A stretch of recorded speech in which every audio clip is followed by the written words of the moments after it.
bisnis. Gitu ya. Artinya yang dipakai bukan untuk personal use ya, bukan untuk diri sendiri, tapi untuk dijual lagi gitu ya, dan untuk menghasilkan sesuatu gitu ya. Oke, bisnis market gitu ya. Oke, sebelum mulai seperti biasa saya encourage Anda semua untuk open mic ya teman-teman. Terima kasih Sherlyn sudah menjadi teladan gitu ya, open mic duluan tanpa disuruh ya. Next supaya kelasnya lebih cepat mungkin gitu aja ya. Jam 8 ngono open mic ya. Supaya nggak usah disuruh ya, sudah tahu. Oke, ya harapannya minggu depan kita sudah bisa ketemu lagi hybrid dengan kalau nggak salah kelas ini Samantha sama siapa? Aurel ya.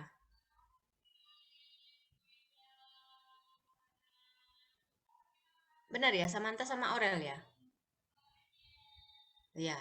Oke, ya kalau ada yang mau join ya minggu depan daripada cuma berdua, ya kabar baiknya ya kalau kalau offline saya bisa bagi-bagi hadiah tuh ya. Nanti Samantha sama Aurel yang tiap kali dapat hadiah terus ya. Hadiah fisik maksudnya ya, bukan cuma poin ya. Kalau offline gini kan susah ya, hadiahnya harus dikirim ya. Nah, kalau online, sorry, ke offline.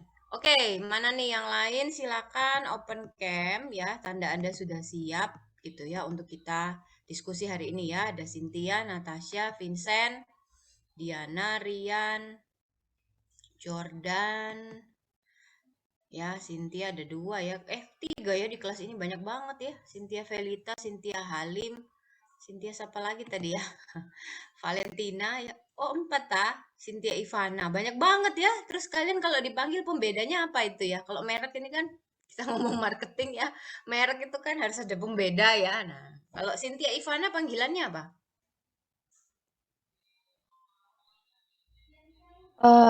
Biasanya tetap Cynthia atau ya Cynthia Ivana gitu, Bu. Oke. Kalau Cynthia Valentina panggilannya apa? India juga, Bu. Oh, Cynthia juga. Nama panjang. Hah? Apa? Nunggu dipanggil nama lengkapnya. Oh, nunggu dipanggil nama lengkap. Kayak Cynthia Felita. Ya, Cynthia juga, Bu. Loh, loh, kalian nggak ada nama panggung, nama beken gitu loh di antara kalangan teman-teman gitu ya. CF gitu ya, CB gitu misalnya ya. CI, Cynthia Ivana, mana loh? Nggak ada ya? Nggak ada ya, cuma Cynthia tok. Wah, ini ya harus ini kita belajar marketing, kamu harus membangun branding gitu ya, membangun merek gitu ya, personal branding ya diri sendiri. Oke, sudah mayoritas open cam ya. Thank you untuk teman-teman yang bisa kerjasama. Oke, kita langsung diskusi hari ini ya. Hari ini kita ngomong tentang pasar bisnis ya teman-teman ya. Agak beda dengan pasar customer ya minggu lalu. Oke, bedanya apa? Nah, ini tujuan kita hari ini ya. Yang pertama kita akan ngomongin bagaimana sih pasar bisnis itu gitu ya. Kemudian apa bedanya dengan customer market. Kemudian kita akan juga ngomong dari segi faktor-faktor yang mempengaruhi apakah sama dan tidak ya. Silakan review juga yang minggu lalu ya karena hari ini kita akan ngomongin bedanya apa gitu ya. Terus kita juga akan ngomongin tahap-tahapannya dalam proses pembelian. Nah, ini juga minggu lalu juga ada kan. Nah, kalau gitu kalau untuk pasar bisnis beda nggak sih, Bu? Gitu ya. Yang terakhir akan ngomong spesifik untuk model yang institutional market dan government market gitu ya. Nah, karakteristik apa yang mereka punya ini menarik guys. Saya sharing beberapa pengalaman juga ya kalau menghadapi B2B gitu ya. Tidak mudah tapi menggiurkan. Oke? Tidak mudah tapi menggiurkan. Ya, itu aja. Nah, sebelum ke sana saya ingin bertanya dulu ke Anda semua ya. Konteksnya ini ya. Kita pemanasan dulu ya pagi-pagi nih soalnya biar bangun ya. Siapa yang bisa ngasih contoh model bisnis market atau pasar bisnis? Contoh ini spesifik ya, misalnya merek ya Petra gitu ya. Petra misalnya handle bisnis market apa gitu. Ada yang bisa? Poin ya, salah benar tetap dapat. Sebelum saya ngasih contoh ya. Silakan. Apa sih bedanya supaya kita sepakat ya? Walaupun mungkin sudah tahu definisinya, coba kita spesifik sekarang ke contoh tuh ya. Kalau contoh bisa memberikan kalian gambaran yang lebih mendarat lah. Oh gitu ya. Oke. Ada yang bisa pemanasan nih, guys? Nggak usah lama-lama ya.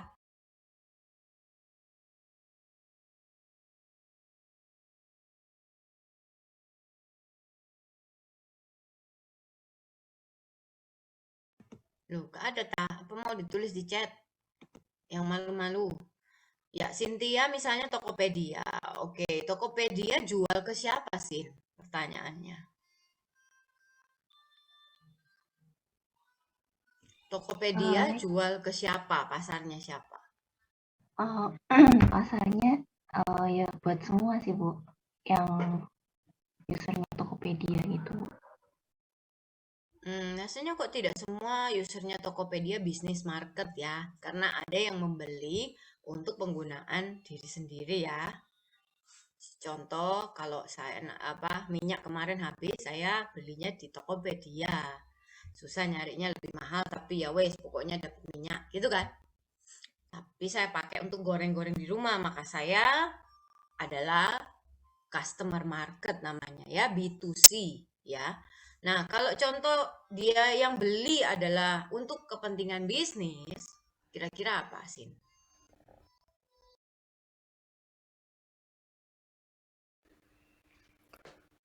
Mungkin Coca-Cola, Bu. Nah, ini ya, Coca-Cola. Oke, siapa nih? Jordan. Coca-Cola jual ke siapa, Jordan? Biasanya Coca-Cola jual ke toko-toko retail sama yang fast food itu, Bu. Oke, ya. Jadi, kalau untuk kepentingan bisnis, salah satunya pasti mereka jadi supplier kan, gitu ya. Betul. Oke, thank you ya, Jordan ya. Nah, itu contoh dari dua teman Anda ya. Ini contoh dari saya ya. Kalau kalian tahu, sorry ini salah atasnya ya, harusnya B2C gitu ya. Nah, kalau B2C model Excelso seperti ini, tahu Excelso ya? Hah? Ngomong nggak tahu. Nanti saya traktir di sana. Nggak bercanda ya. Nah, Excelso gitu ya, modelnya seperti ini gitu ya, yang Anda tahu ya, bentuknya kafe. Ini sorry contoh saya di bidang ini juga ya, hospitality. Kafe, dia nyajikan konsumen, ada tempat nongkrongnya gitu ya, minumannya, makanannya siap makan ya. Apa yang terjadi apabila Excelso Swift ya berpindah dari B2C ke B2B ya? Kira-kira ada yang tahu sebelum saya next slide? Excelso pada umumnya kita tahu gini ya, jadi dia menyediakan kafe, ada makanannya, ada minumannya yang siap makan, ada pelayanannya, ada tempatnya, oke? Tapi tatkala dia pindah ke target customer yang bisnis, target pasar yang bisnis, maka Excelso jadi apa? Ada yang tahu?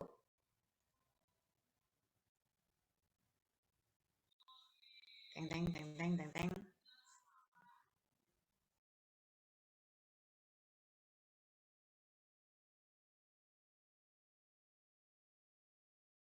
Suka ngopi ta iki? Dia mungkin jualan kopinya dia, Bu. Maksudnya Apa ini? biji kopinya dia.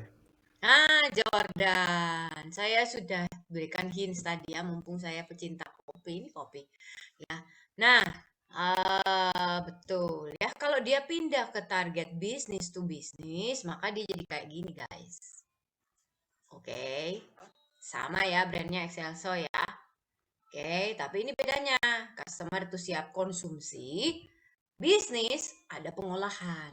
Walaupun sebenarnya ini nanti bisa dipakai juga di rumah ya, untuk personal use ya, seperti saya ini misalnya ya, saya suka kopi yang berat gitu ya. Jadi belinya dari biji misalnya yang asli banget bukan instan ya. Misalnya contohnya seperti itu.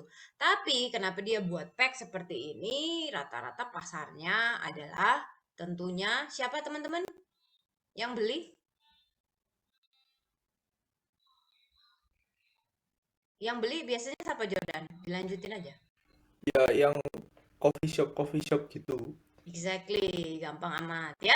Jadi coffee shop yang kecil gitu ya, atau model kafe-kafe lain gitu ya, dan whatever it is ya. Jadi gitu ya teman-teman ya pemahamannya ya. market gitu ya. Kalau customer market seperti ini, sedangkan bisnis market seperti ini gitu ya. Apakah semua produknya harus berubah, Bu? Jawabannya tidak.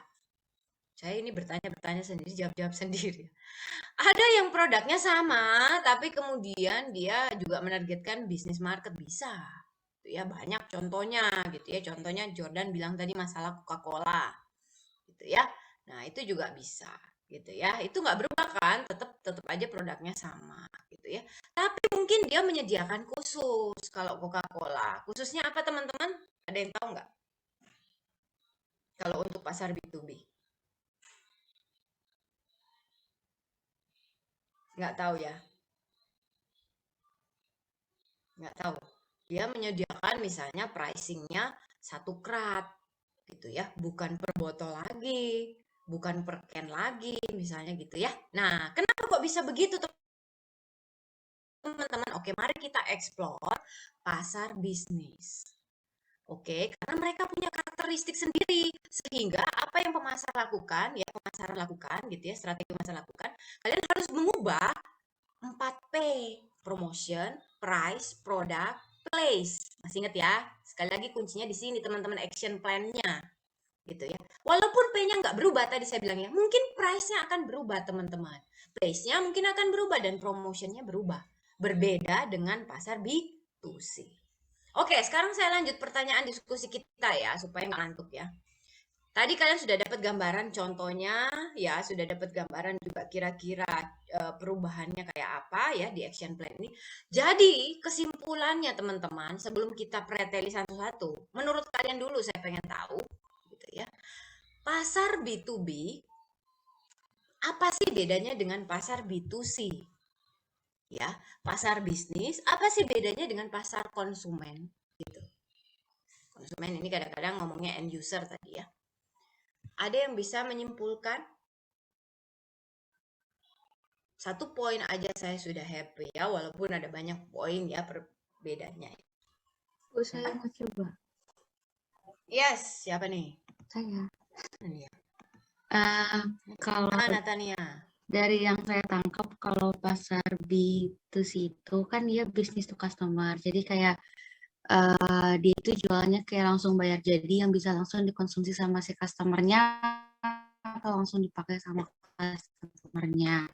Tapi kalau B2B ini lebih ke barang-barang itu dia itu bisa digunakan kayak bisa diolah lagi sama si pembelinya atau bisa dijual lagi sama si pembelinya gitu, Bu.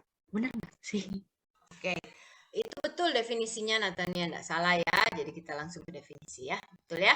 Jadi apa itu kalau kita hari ini belajar tentang perilakunya, maka otomatis perilaku siapa yang akan kita pelajari? Perilaku organisasi-organisasi yang membeli untuk kepentingan selain konsumsi sendiri, entah itu untuk produksi, untuk dijual lagi, untuk disewakan, gitu kan? Nah, macam-macam ya. Nah, itu ya definisinya bisnis buyer behavior atau buying process. Poinnya sebenarnya di sana ya, objeknya aja yang berbeda. Gitu ya. Nah, kalau gitu Natania, saya perpanjang ya tadi.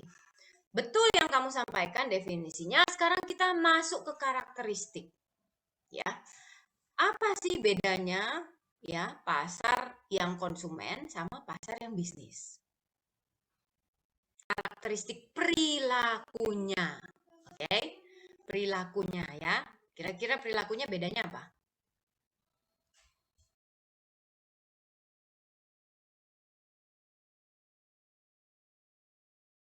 Selain Natania boleh jawab juga ya. Silakan Natania.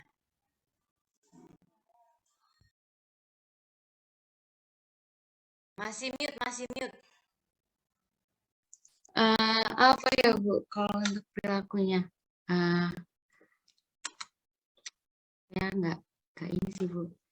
Oke, masih pas dulu ya. Enggak apa-apa, Iya. oke ya. Justru kita di sini berdiskusi ya. Ada yang lain mungkin yang punya bayangan sudahan gitu ya. Kira-kira apa sih beda perilakunya? Kenapa kita harus satu sesi sendiri mengulas ini gitu loh? Ada? Saya, Bu. Ya, siapa nih? Michelle. Michelle, oke. Mungkin kalau yang buat customer itu belinya kayak sedikit-sedikit gitu Bu. Jadi kalau misalnya espresso gitu belinya cuman kopi atau kuenya gitu. Kalau misalnya B2B itu belinya kayak banyak gitu. Yes, thank you Michelle. Tadi saya sudah kasih hints ya masalah Coca-Cola ya, produknya mungkin nggak berubah, tapi dari segi pricing dia jualan ada harga krat gitu ya. Tahu krat kan ya? Ya itulah wes yang isinya banyak itu ya. Satu krat apa sih ya? Kalau bingung googling aja gitu ya. Nah, thank you Michelle ya. Salah satu karakteristiknya adalah jumlah yang dibeli itu beda gitu ya. Makanya saya bilang ini jangan mikir gampang-gampang gitu ya. Bisnis bisnis market ini sangat-sangat menggiurkan ini ya. Sekali kamu dapat hatinya gitu ya. Duduk-duduk passive income gitu kan. Ya, katanya orang ya. Oke, gitu ya teman-teman ya. Ada lagi yang mau nambahin selain Michelle ya, masalah jumlah gitu. Ada lagi yang mau nambahin? Saya mau Ya, coba, Bu. Vincent. Mungkin kalau yang buat pasar konsumsi itu barangnya apa langsung dikonsumsi sama konsumennya, Bu. Kalau misalnya di pasar bisnis mungkin barangnya rata-rata buat diolah lagi, Bu. Oke. Barangnya rata-rata diolah lagi sama seperti Natania ya Vincent ya. Itu betul definisinya. Nah, dari tujuannya itu Vincent, kira-kira Vincent bisa membayangkan enggak kalau gitu mereka kalau beli ya. Kalau beli itu kira-kira model cara belinya itu sama apa beda, Vincent? Jawabannya pasti beda ya. Bedanya apa? Gitu. Kira-kira Vincent bisa membayangkan nggak? Satu itu tujuan untuk dipakai sendiri, satu itu untuk diolah lagi. Gitu ya.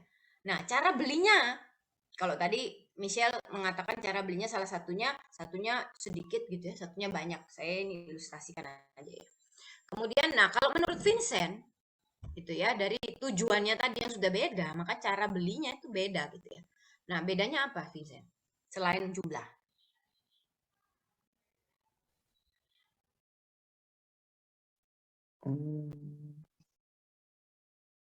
Belum kepikiran saya, Bu.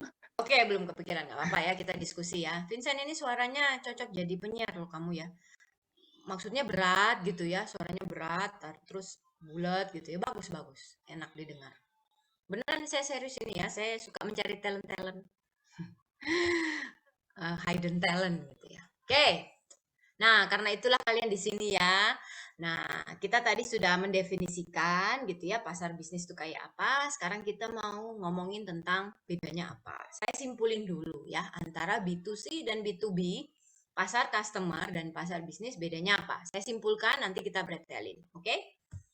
Nah, sekilas ya kesimpulan saya di awal kalau misalnya digambarkan pasar konsumen itu lebih kompleks teman-teman karena yang terlibat dalam keputusan pembelian itu lebih banyak orangnya. Oke, siapa aja itu nanti kita explore ya.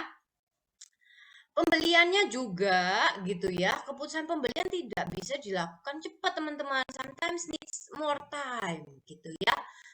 Memutuskan membeli itu ya. Tapi nah ini jumlahnya tadi besar katanya Michelle ya. Termasuk juga gitu ya leads-nya gitu ya. Leads ini terkait dengan kira-kira gitu ya berapa banyak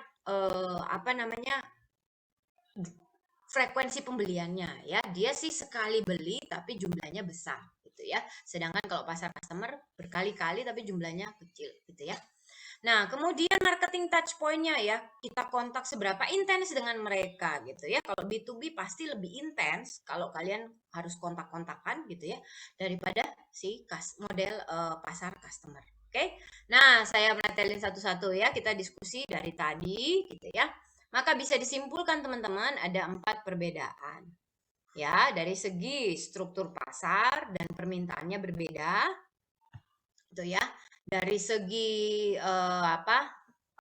natur dari pembeliannya gitu ya, tipe keputusannya, dan yang terakhir proses keputusannya itu beda. Jadi ada 4 faktor ini yang nanti kita explore hari ini ya. Oke, kita mulai satu dulu ya. Market structure and demand. Struktur pasar dan permintaannya ya. Permintaannya kayak apa teman-teman? Nah, ini tadi Michelle sudah sampaikan ya. Sorry, saya pakai ini aja biar enak ya. Kalian tahu yang poin mana yang sudah, yang mana yang belum. Oke. Ini tadi Michelle sudah sampaikan ya teman-teman. Mereka belinya sedikit, tapi dalam jumlah banyak. Sekali lagi ya, market size-nya itu sedikit, tapi dalam jumlah banyak. Market size tahu ya? Jumlah orang yang mau beli untuk produksi dan dijual lagi itu nggak banyak. Atau saya terjemahkan lebih sederhana, orang yang beli grosir itu lebih sedikit dibandingkan orang yang beli satuan, gitu lah teman-teman. Ya, tapi sekali beli itu banyak produknya, omsetnya tinggi, pendapatannya sekali deal gitu ya, namanya itu gas average check gitu ya kalau di perhotelan gitu ya. Bondnya itu nominalnya lebih tinggi dibandingkan dengan pasar customer. Jelas ya? Nah, yang kedua, karakteristik permintaannya itu adalah ini, verified demand ya. Kalau kamu cari mungkin di kamus gitu ya atau di googling, apa sih artinya? Artinya turunan gitu ya. Permintaan yang turunan apa sih bahasa Indonesianya ya? Gak enak. Maksudnya apa? Turun temurun gitu ya. Maksudnya kalau pasar bisnis gitu ya, berapa jumlah yang dia mau minta itu kira-kira tergantung dari apa teman-teman? Kalau pasar bisnis, dia mau minta 1 krat, 2 krat Coca-Cola ya, tergantung dari apa kira-kira jumlah permintaannya. Coba Bu, Ya boleh, siapa nih? Jessica. Jessica ya, Jess. Mungkin tergantung sama dari customer yang dilayani sama bisnisnya itu. Exactly, Jadi Jessica. tergantung minat Mas. Yes, sangat logik ya. Jadi tergantung dari juga penjualannya dia dong. Ya, kalau bisnisnya berhasil, rame, maka kamu juga sebagai supplier dalam tanda kutip ya, saya pakai istilah-istilah yang kalian ini. Akan juga diuntungkan, maka dia akan beli bahan baku dari kamu gitu ya. Akan lebih banyak juga karena dia jualnya. Sebaliknya, kalau dia juga bisnisnya nyandet, ya macet gitu ya, maka otomatis kamu juga ya akan terdampak. Makanya teman-teman, nah ini saya langsung aja ya ke action plan ya. Makanya beberapa industri yang menargetkan bisnis market itu ya, mereka support. Saya kasih contoh ya. Kalau perhotelan itu ada kerjasama dengan Hakiki gitu ya. Hakiki itu dia memproduksi macam-macam ya seperti krim, kemudian butter ya, angkor, nggak tahu ya, maaf ya. Pokoknya istilahnya butter lah, mentega ya. Mentega tuh beda sama margarin gitu lah ya. Nah, terus susu gitu ya. Krim itu L&Vir, tahu ya mungkin kalau yang suka masak gitu ya, itu kan krim bagus dan mahal gitu ya, enak gitu ya. Nah, kita kerjasama dari Hakiki gitu ya. Dan Hakiki ini gitu ya, intens kita komunikasi gitu ya. Yang lalu dia sempat sampaikan gitu ya. Kalau dia itu teman-teman, untuk memaintain bisnis to bisnis ya, kamu tahu kan dia jual bahan baku gitu ya, bukan cuma ada di pasaran tapi juga supply ke industri-industri kecil, entah itu restoran juga gitu ya, tentang krim dan lain-lainnya tadi itu menteganya gitu ya. Nah, dia itu tiap rutin ya, tiap berapa bulan gitu ya, dia ngadain teman-teman, ngadain gitu ya acara semacam workshop untuk istilahnya memberikan workshop dan info gitu ya produk-produk inovasi makanan atau minuman baru. Dia ada chefnya sendiri teman-teman. Chef ini bukan untuk membuat margarin, bukan untuk membuat susu, bukan untuk membuat krim ya. Tapi chefnya ini fungsinya justru mengolah bahan bakunya mereka. Sama seperti kalian ngomong seres gitu ya. Atau carilah di YouTube gitu ya. Kalau kalian beli margarin atau minyak, kadang-kadang di belakang mungkin mama-mama ya yang tahu ya, mamamu ya. Di belakang tuh ada resep makanan gitu ya. Nah, sama. Kemarin waktu hypes-hypesnya minuman ya teman-teman, jadi boba, kemudian dalgona keluar gitu ya. Kemudian ada lagi CCT ya. Nah, itu ya, mereka berusaha catch up dengan tren itu dan ngajarin dengan free ya ke customer mereka yang B2B gitu ya. Supaya juga industrinya tetap catch up. Mereka punya engagement. Nah, karena ini teman-teman, dia akan happy kalau misalnya customernya yang bisnis itu juga bisnisnya bagus, sukses ya, permintaannya banyak, otomatis kembali ke mereka kan, kembali ke supplier kan, kembali ke kamu kan yang menjual ke B2B gitu ya. Sampai sini jelas ya? Ini yang dimaksud dengan turunan permintaan. Apa sih bahasa Indonesia itu jelek banget kok. Penurunan demand gitu ya. Penurunan demand gitu ya. Nah, ini yang dimaksud dengan ini ya, teman-teman. Nah, berikutnya ya karakteristik pasarnya adalah ini ya. Saya jadiin satu aja ya. Permintaannya itu tidak elastis paham ya, mikro makro ya. Jadi harga naik turun tuh enggak terlalu terdampak sebenarnya secara langsung ya, tidak terlalu terdampak harga naik turun, tapi juga naik turun teman-teman permintaannya gitu ya. Bisnis itu kadang-kadang sepi gitu ya, kadang-kadang rame gitu ya. Itu bisa kita akui ya. Kamu tanya sama bisnis owner yang mana aja, pasti jawabannya ya ada musimnya sepi, ada musimnya rame gitu. Ya. Tapi kamu mau harganya berubah-berubah gitu ya, itu nggak akan mempengaruhi ya. Karena yang mereka lihat itu biasanya kualitas ya, kecocokan kualitas produksinya gitu ya, barang yang mau dia jual dibandingkan dengan hanya harga yang naik turun. Sampai sini jelas ya? Ya, jadi gampang-gampang susah ganti supplier. Nanti saya bahas lebih dalam di belakang lah, ada itu topiknya. Gitu ya. Kalau inelastik ini terkait naik turunnya harga itu nggak mempengaruhi, gitu ya, nggak terlalu mempengaruhi, tapi justru permintaannya naik turun ya, fluktuatif banget tergantung bisnisnya tadi.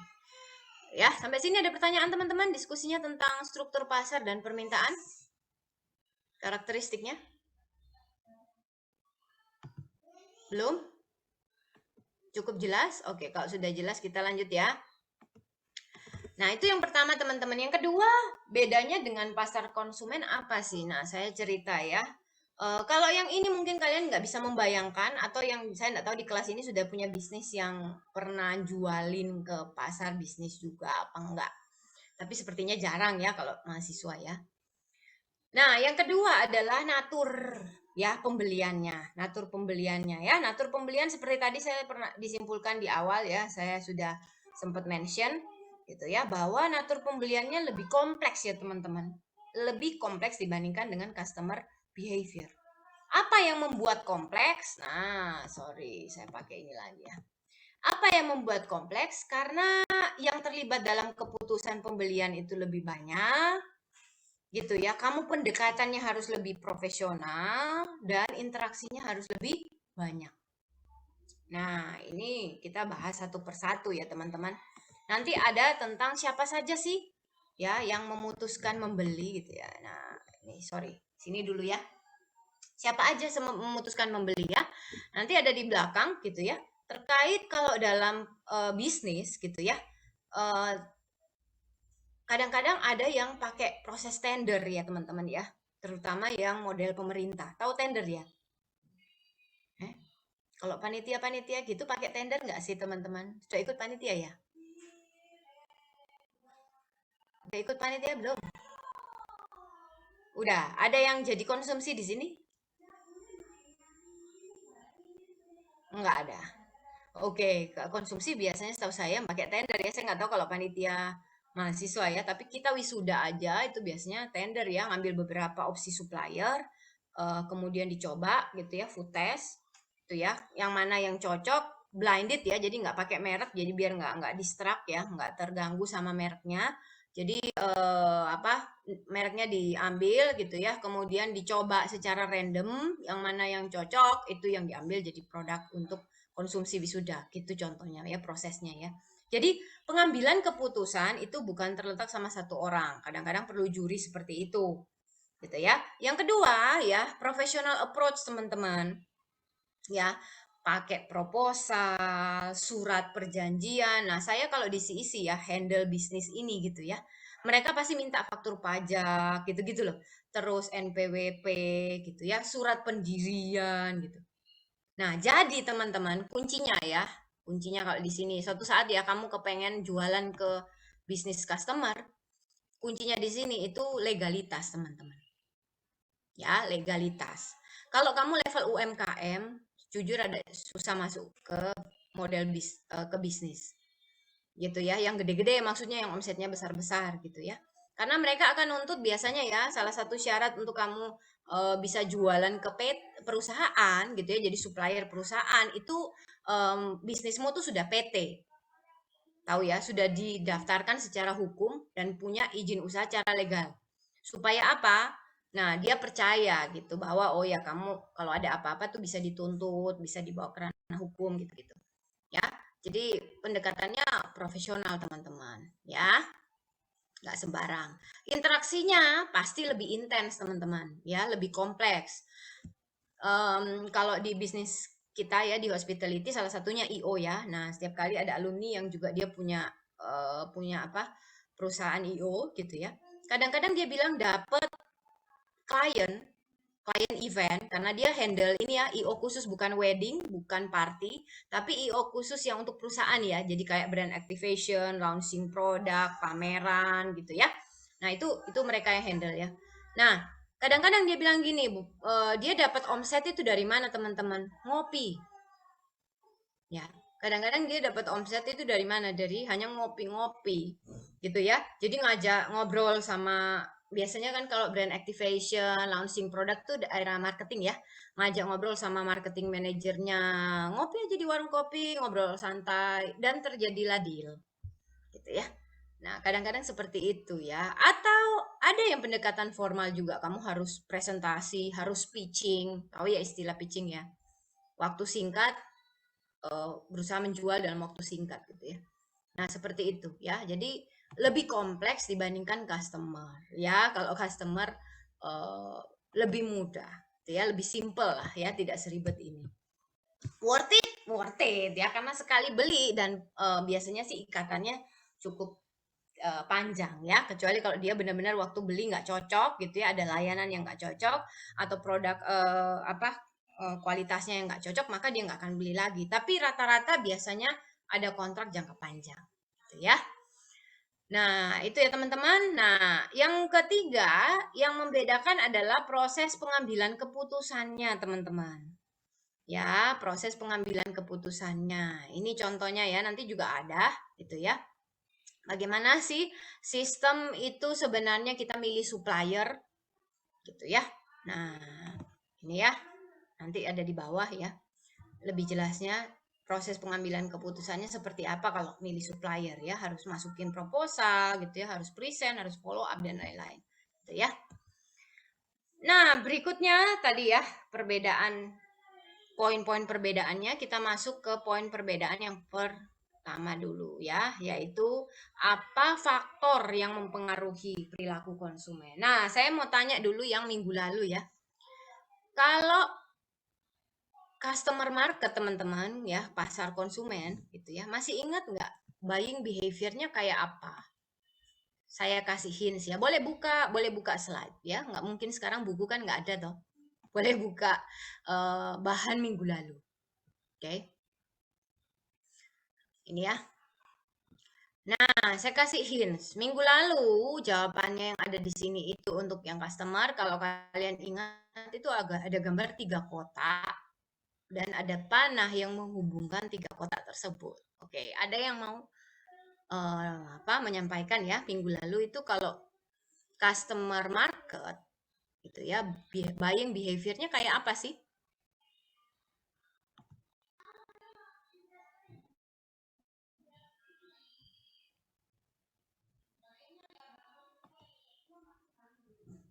Ada? Boleh buka-buka. Kalau dulu zaman saya itu boleh buka-buka buku, sekarang buka-buka materi ya, buka-buka materi minggu lalu. Materi ya, karena saya kan nggak bagiin hard copy ya. Zaman saya dulu teman-teman, saya kalian ngomongin ya, saya ngomong terus saja. Zaman saya dulu ya, waktu kuliah itu ingat ya, kalau mau ngambil materinya dosen harus ke tempat fotokopian teman-teman. Ngantri di sana. Jadi dosennya bikin masternya di tempat fotokopian, jadi kita harus nyari ya, mata kuliah manajemen pemasaran, kelasnya Bu Regina gitu ya. Oke, fotokopi gitu ya. Sekarang tempat fotokopiannya sepian. Inilah pengaruh disruptif ya dan teknologi ya. Kita semua sudah ya, jadi enak. Kalian nggak perlu jalan kaki, panas-panas, kena hujan ya, ke tempat fotokopian plus ngantri lagi gitu ya. Sekarang sudah bisa diambil dari rumah gitu. Oke, ada yang mau? Ayo cepat. Customer buying behavior ya minggu lalu. Kayak apa itu? Ada 3 kotak tuh ya. Saya tambahin lagi nih kalau nggak ada yang bisa nih. yang sudah ada Diana. Ya, Diana. Kayak apa Diana? Ya, benar apa itu? Isinya kotaknya. Hmm. Oke, benar ya. Apa aja? Hmm.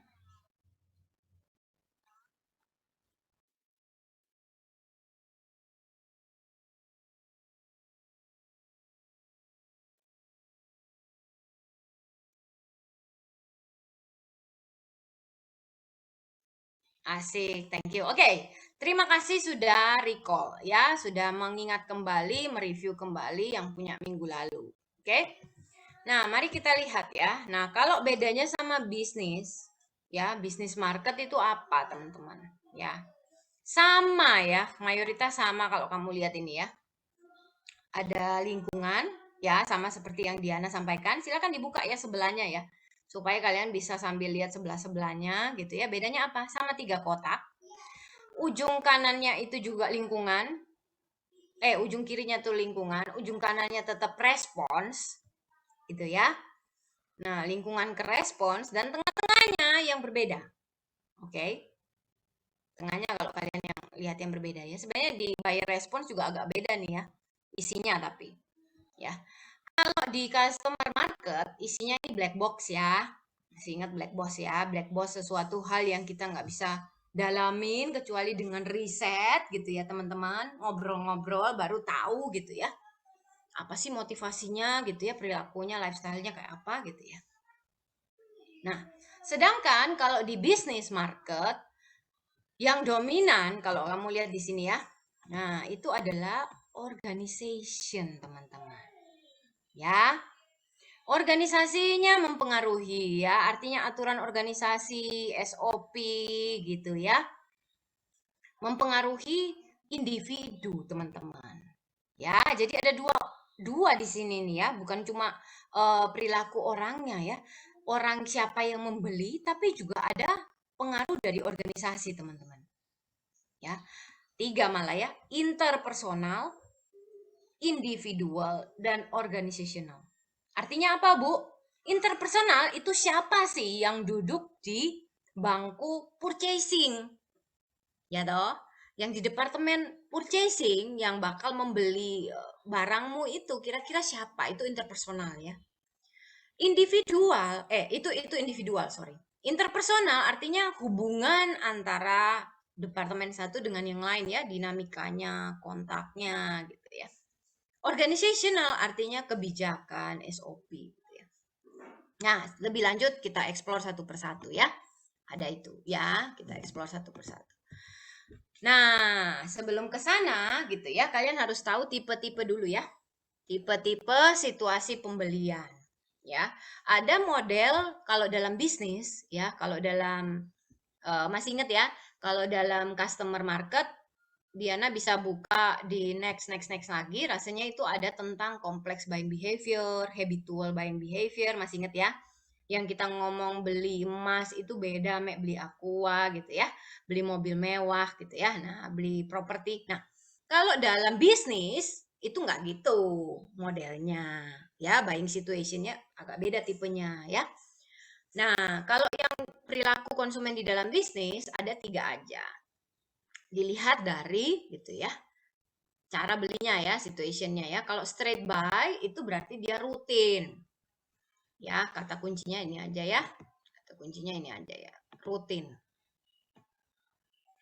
Pesan terus tanpa modifikasi. Gitu ya, itu straight buy. Ya, dia rutin pesan terus, oke, sekian, nggak perlu ada adjust modifikasi belas ya untuk bahan bakunya. Sorry ya, saya kasih contoh bahan baku mungkin lebih gampang. Walaupun nggak harus bahan baku ya. Kemudian kalau model yang modified dari namanya ya, kan ini dari namanya kalian sudah bisa logika lah ya. Straight itu langsung gitu ya, lurus aja. Kalau modified berarti ada yang dimodifikasi. Ya, entah itu speknya, entah itu price-nya, entah itu terms and condition-nya gitu ya. Dan lain-lain gitu ya. Nah, itu yang dimodifikasi gitu ya. Jadi si buyer, si perusahaan ini minta ke kalian gitu ya, oke next pembelian saya nggak mau yang terlalu besar gitu contohnya. Ya produk saya minta yang mini size gitu. Ada kebutuhan ke sana. Atau sebaliknya, saya mau minta yang model yang volume besar gitu. Atau saya mau minta harga yang spesial gitu ya. Atau terms yang khusus gitu ya. Pengirimannya nggak harus sebulan sekali gitu. Saya minta bisa fleksibel setiap hari. Misalnya contoh itu modified rebuy. Jadi ada sesuatu yang diubah dari sebelumnya. Gitu ya. Sedangkan new task ini tahu ya pembelian baru. Gitu ya. Pembelian baru. Biasanya teman-teman, biasanya kenapa saya kasih gambar gini? Ini biasanya kalau kamu itu nyari pelanggan baru bisnis market ya, pertama akan masuk ke stage ini dulu ya. Nah, beli produk pertama kali dia ngerasain dulu ya, oh ada yang nggak cocok dikit baru dia modify tuh, minta permintaan modify. Kalau udah cocok maka dia masuk ke straight. Nah ini kamu udah enak kirim-kirim tok gitu ya, dapat passive income tadi yang saya bilang ya, gitu sudah dapat pasti dia akan beli gitulah tiap tahun gitu ya. Nah ini kadang-kadang bisa seperti itu gitu ya. Sampai sini jelas teman-teman? Jelas ya, bisa dilogikakan kok ya. Kalau nggak jelas tolong tanya ya. Oke. Nah, dalam tipe pembelian gitu ya, ada yang disebut dengan sistem penjualan ya teman-teman ya. Sistem penjualan, nah ini menarik ya. Ini saya mau ngomong gini. Kenapa kita ngomongin ini teman-teman? Karena goalnya kita sebenarnya ya, marketer itu kepengennya sampai sini ya. Ini kan paling enak ya, tahapan paling enak ya, betul ya. Kamu nggak ngapa-ngapain, nggak perlu repot-repot mikirin gimana caranya saya adjust gitu ya. Tapi dia beli terus. Oke, sampai ke sini itu tentunya ada strateginya ya. Strateginya kayak apa? Strateginya kayak ini yang tadi saya bilang ya. Memberikan ya. Memberikan solusi yang lengkap teman-teman terhadap masalah dari customermu yang model bisnis.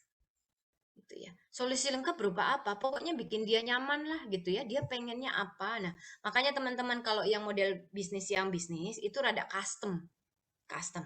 Contoh ya, kita pernah dapat workshop dari San Liu Chu ya, kan kenal baik sama yang punya. San Liu Chu tahu ya? Itu jualan apa ya? Saya sampai ngecek biar kalian nggak ngantuk.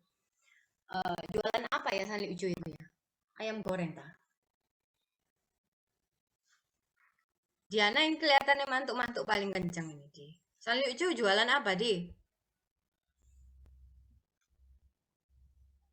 Oh iya ya. Kamu orang Surabaya, ta? Oh, berarti kapan-kapan ketemu di kampus ya? Ya. Oke. Terima kasih ya. Yang mungkin luar pulau, ada yang belum tahu San Liu Chu sama sekali? Saya mumpung kenal ownernya promosiin deh. Ada yang belum kenal? Saya traktir loh kalau belum. Nggak ada ya? Udah tahu semua? Ini sungkan jawab, ketiduran, apa takut saya traktir? Saya Atau belum memang tahu. tahu semua? Sopo iki? Saya Angel Natania. Loh, kamu orang mana, Angel? Natania.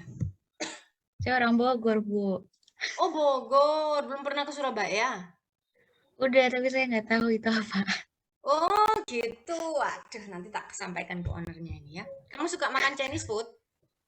Suka dong, Bu. Suka perbabian? Wah, itu sangat favorit Oh, oke, sekali.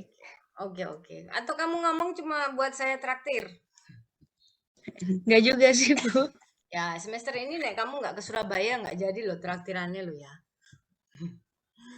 Berlakunya expired date traktiran voucher cuma sampai semester ini tok mata kuliah manajemen pemasaran lo Natania.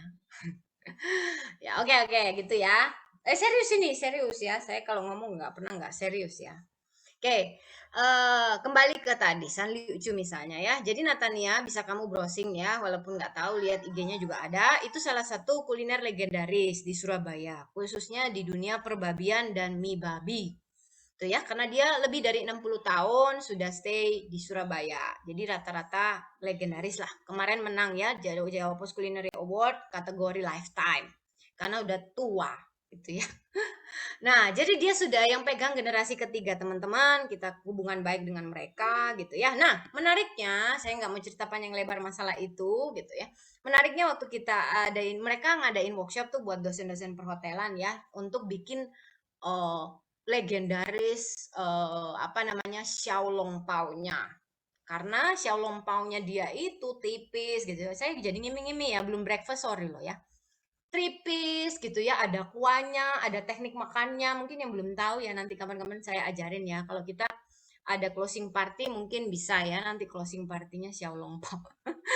Ya, ngiming-ngimingin terus aja. Ya, terus teman-teman dia cerita gitu ya untuk membuat xiaolong pao, siomay gitu ya. Dia tuh pakai salah satu brand, saya nggak mau nyebutin juga, dan rasanya kok waktu itu juga dia nggak sebutin. Brand tepung terigu yang sebenarnya sudah besar juga, ada di pasar, cuma, oke, tepung terigunya ini itu jenisnya kamu nggak bisa nemuin di supermarket. Walaupun mereknya, ngerti ya, itu ada kalian familiar dan ada di supermarket. Tapi yang jenis dia pakai itu nggak ada karena spesifik mereka buat, sekali lagi ya, saya underline ini, spesifik mereka buat hanya untuk Sanliu. Oke. Yang apa sih bedanya mem sama yang ada di supermarket? Kalau di supermarket teman-teman katanya loh ya, saya kan nggak terlalu, masih dosen perhotelan, bukan keilmuannya masak ya. Suami saya lebih pinter. Nah, katanya ya dengan tepung yang spesifik dibuat khusus untuk Sanliu, dia itu bisa sangat-sangat tipis. Ya, sangat tipis tapi tidak gampang robek. Itu. Ya, sangat tipis tapi tidak mudah robek. Itu kunci dari membuat xiaolong pao. Terutama ya, kalau siomay masih enggak ini. Tapi xiaolong pao itu ya, karena dia harus di dalamnya kan harus ada kaldunya itu ya. Ada kaldunya. Nah, itu teman-teman ya. Itu menarik kalimatnya ya. Kenapa? Karena itu jadi sistem selling, teman-teman. Ya. Khusus resep rahasia yang dibuat oleh salah satu supplier besar dan dia nggak jual umum, exclusively untuk salah satu restoran dengan keperluan produk khusus. Gitu ya. Jadi kuncinya ini ya tadi convenience ya, kenyamanan dan supaya apa? Supaya bisa ini ya tahan dia ya. Jadi ya dia nggak akan pindah ke supplier lain, teman-teman. Ya, otomatis mencapai yang ini ya, sorry, kembali ke sini ya. Ini ada hubungannya semua soalnya ya. Kembali ke slide ini ya, straight buy ini ya. Gitu. Ya, karena sudah membangun jali ini ya, win and hold the account ya. Sudah dapat resepnya, dia juga sudah sama-sama tahu, mereka sama-sama enak. Ya udah, susah pindah ke lain hati dan bahagialah si marketer gitu karena tinggal terima pesanan terus gitu. Ya, itu namanya sistem selling. Jadi mencari solusi untuk satu masalah dari si bisnis market. Sampai sini jelas ya teman-teman? Oke. Saya tunggu kedatangan Natania di Surabaya. Ya, tapi jangan ngomong gitu terus kamu cepet-cepet beli tiket, nanti saya ditelepon sama orang tua gitu ya. Ini gimana sih dosennya ini yang mau masih masa gini suruh datang gitu ya. Ya, oke. Nah, kembali ke sini ya. Nah, ini tadi yang saya bilang teman-teman, partisipannya siapa aja. Ini untuk menjawab yang ini ya teman-teman. Ya, ini ya. Lah, oke. Nah, dalam pembelian, proses pembelian ya, proses memutuskan siapa yang jadi supplier di perusahaan, itu tidak satu orang. Oke, tidak satu orang. Tapi banyak pihak yang terlibat.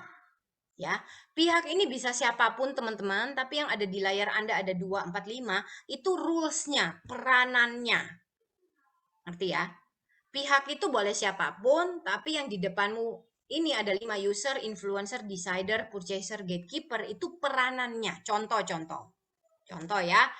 Kalau misalnya dalam satu perusahaan gitu ya, decidernya itu tergantung bahan yang dibeli ya. Misalnya contohnya kamu mau tadi ya, contohnya Sandiucu mau beli tepung, decidernya siapa? Karena dia family business, maka decidernya adalah owner. Ya, influencernya siapa? Influencernya ya mungkin bukan ownernya, tapi karena dia family business ya papa mamanya yang pendahulunya yang mungkin sudah pensiun, gitu ya.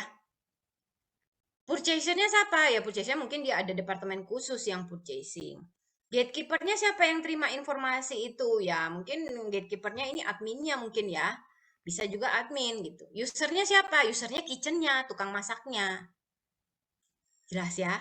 Jadi ini berbeda ya. Ini peranan teman-teman. Peranan tuh pasti selalu ada di setiap company, tapi siapa yang melakukan itu bisa berbeda di tiap perusahaan, tergantung apa yang dibeli dan tipe perusahaannya. Gitu ya. Nah, ini peranannya ya teman-teman. Jadi apa saja, nah ini sudah ada, sebenarnya saya nggak mau panjang lebar ya, kalau dari namanya kan kalian sudah tahu ya, user itu ya berarti dia yang akan menggunakan tadi contoh tepung itu, maka si kitchen ya yang akan masak gitu ya.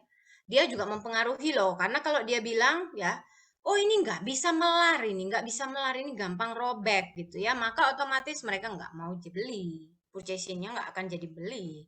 Jadi user itu mempengaruhi ya. Influencer, nah influencer ini biasanya yang sepik-sepik ya kalau bahasa saya itu ya. Yang suka mempengaruhi gitu ya, siapa saja ya, bisa formal, formal maupun non formal. Kalau tadi yang saya kasih contoh itu perusahaan keluarga biasanya nggak formal. Ya pihak-pihak yang nggak ada jabatan. Tuh kalau jelasin ke kalian tuh perusahaan keluarga susah ya. Dan perusahaan keluarga itu ada pihak-pihak yang walaupun mereka nggak punya posisi di perusahaan tapi punya pengaruh. Ya, punya pengaruh, senioritas, gitu-gitu ya. Nah, itu yang bisa mempengaruhi. Wah, saya kenal sama itu apa? Nah, biasanya perusahaan keluarga kata kuncinya tuh kenal, network. Oke, nah itu nanti kita ngomongin itu lagi ya kalau dalam bisnis ya. Nah, saya kenal sama yang jualan itu gitu ya. Dia itu orangnya nggak baik, jadi mending kamu nggak usah beli sama dia. Udah nggak jadi beli. Influencer itu. Ya, kalau buyer ini otomatis ya yang punya formal authority gitu ya. Untuk memilih gitu ya, memilih siapa suppliernya. Biasanya sih purchasing department gitu ya. Kalau decider biasanya dia yang diajak rapat dengan buyer. Buyernya yang beli tadi kalau saya contohkan adminnya, tapi decidernya itu ownernya ya. Harus ACC ownernya dulu baru boleh beli. Kalau dalam hotel GM bayarnya itu purchasing department. Jadi mereka punya purchasing department tapi harus ACC GM dulu. Boleh nggak saya pakai beli ambil bahan baku ya towel atau sampo atau apa dari sini gitu. Ya, itu bedanya ya teman-teman buyer and decider ya. Kalau gatekeeper ya yang mengontrol flow information. Nah, tadi saya bilang biasanya admin ya yang terima informasi proposal nanti masuk mana gitu ya, diajukan kemana gitu, entah sekretaris, admin gitu ya. Nah, itu flow informasinya dicatat oleh siapa. Nah, itu mempengaruhi banget teman-teman. Gatekeeper ini jangan cuma lihat fungsinya mengontrol admin ya, flow information. Kalau ada proposal yang kamu masukin dia nggak nerusin, macet kamu. Ya, nah jadi pengaruh ini gatekeeper. Nah, ini teman-teman, kenapa Anda harus tahu semua rules ini? Nah, kenapa Anda harus tahu semua rules ini? Nah, dalam Indonesia, ini saya ngomong nggak enak, sorry ya, tapi ini realita di lapangan. Di Indonesia itu kita sangat biasa dengan model suap menyuap. Ini saya bukan ngajari kamu ya, tapi saya mau ngomong realita ya. Kalau model perusahaan di Indonesia itu ya memang kalau kamu mau simple, smooth, lancar, biasanya pakai pelancar tadi. Realita. Tapi nggak pakai pelancar pun bisa, teman-teman. Ya, nggak pakai pelancar pun bisa. Jadi maksud saya biasanya kalau perusahaan-perusahaan yang nakal, teman-teman, gatekeeper ini dikasih pemulus. Buyer dikasih pemulus untuk push decider. Kalau dia punya koneksi sampai decider, lancar malah. Ya. Jadi kalau kamu punya koneksi sampai decider, sampai influencer, lancar. Ya. Tapi tetap ini user juga artinya barangmu yang nggak boleh jelek-jelek amat, Rek. Kalau nggak bisa dipakai, ya tetap aja mereka nggak bakal beli gitu loh. Tapi paling nggak decider sama si influencer ini kadang-kadang dikasih pelancar ya. Tahu maksud saya pelancar, ngerti ya? Saya nggak mau terlalu vulgar lah ya teman-teman. Tapi ya kurang lebih realitanya gitu. Kalau nggak pakai pelancar, biasanya yang dipakai apa Bu? Nah supaya lebih lancar yang dipakai network. Ya karena kamu kenal sama yang punya tadi ya, kenal sama yang ya itulah yang jadi purchasing-nya gitu ya. Makanya teman-teman saya bilang, kunci di pemasaran sekali lagi adalah networking. Artinya apa? Artinya ke kalian, ini benar-benar applied loh ya. Mulai kalian mahasiswa, jangan tunggu lulus, bertemanlah sebanyak mungkin. Sekali lagi ya, saya ulang ya, ini penting digarisbawahi. Jangan tunggu lulus, sekarang cari teman sebanyak mungkin. Caranya cari teman gimana? Jangan cuma satu jurusan. Beneran saya encourage karena ini udah pengalaman saya, pengalaman alumni semua, dan itu pasti merasakan the power of networking. Ya, terlibatlah kepanitiaan teman-teman. Ya, kamu bayar uang sekolah mahal-mahal sekali lagi bukan untuk dapat slide saya. Once again ya, kamu bayar uang sekolah mahal-mahal bukan untuk dapat slide saya. Ini bisa kamu baca sendiri, bisa kamu dapetin di YouTube. Tapi yang kamu bayar uang sekolah mahal-mahal itu adalah ekosistem pembelajarannya.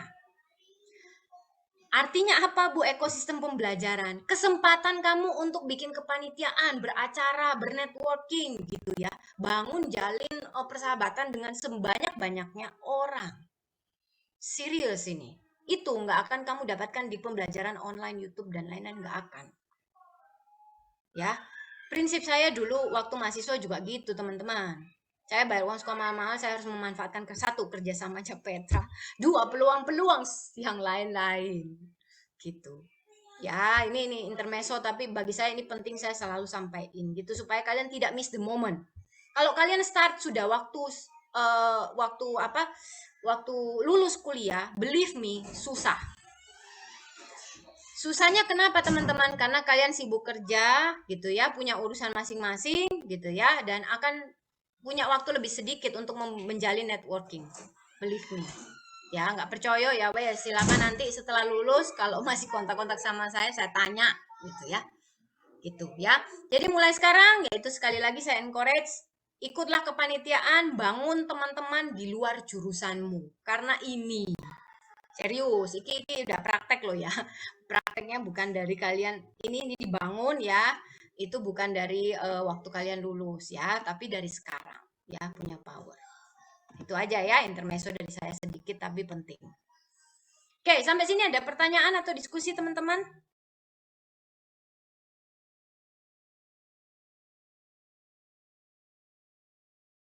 Nggak ada. Nah, ini cuma mempertajam yang tadi yang saya sampaikan ya. Jadi saya nggak mau lama-lama ya. Buying center itu apa? Jadi ada sebanyak pihak, banyak kelompok yang terlibat dalam pengambilan keputusan. Siapa aja gitu ya.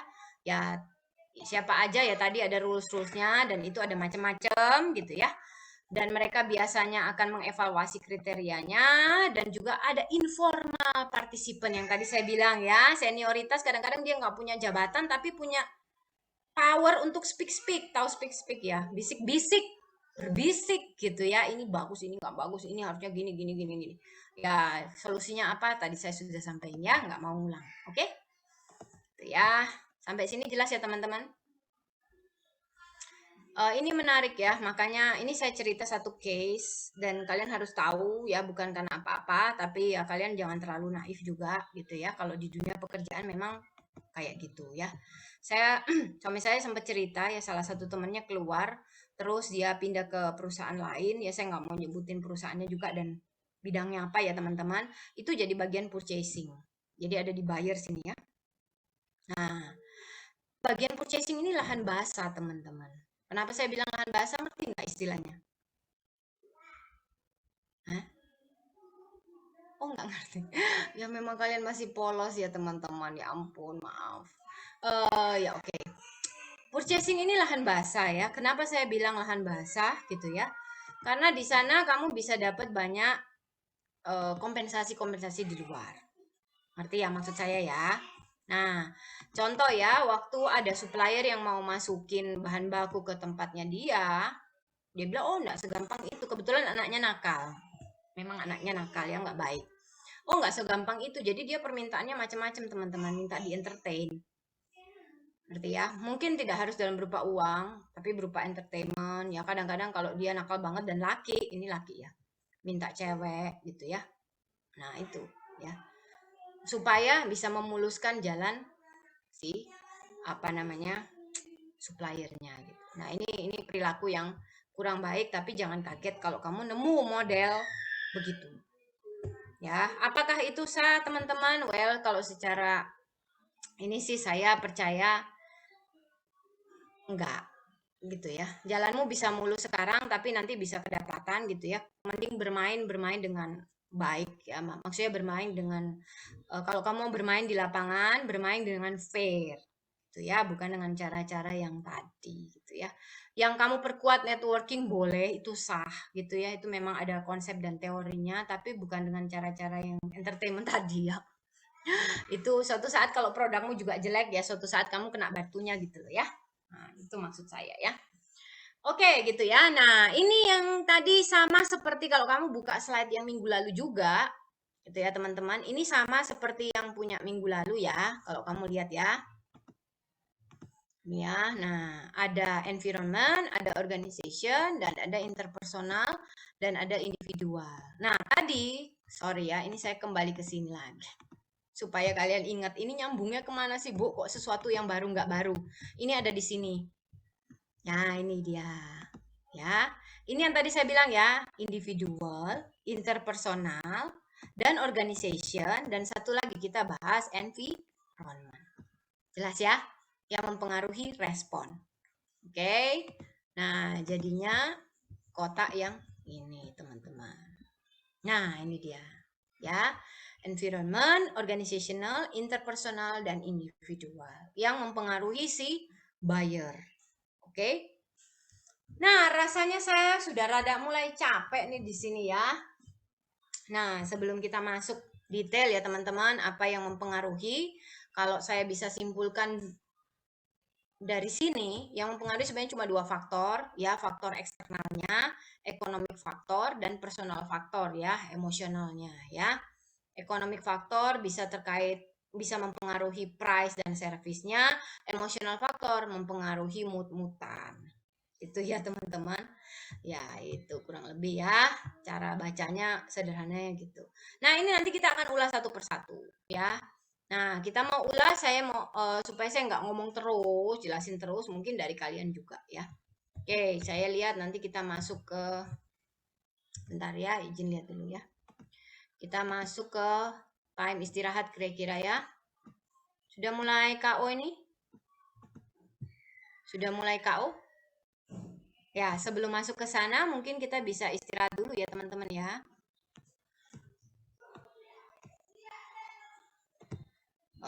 Yunika gimana, mau istirahat dulu? Iya, boleh, Bu. Ya, oke, boleh ya. Boleh kita sekarang jam berapa ini ya? Jam 9. Oke, jam 9 kita mau istirahat berapa lama Yunika? 9.15 gitu mungkin, Bu. Kali. Jam berapa? Oh, 10 10 menit aja. Oh, terserah, Bu. Teman-teman gimana? 10 menit cukup apa 15?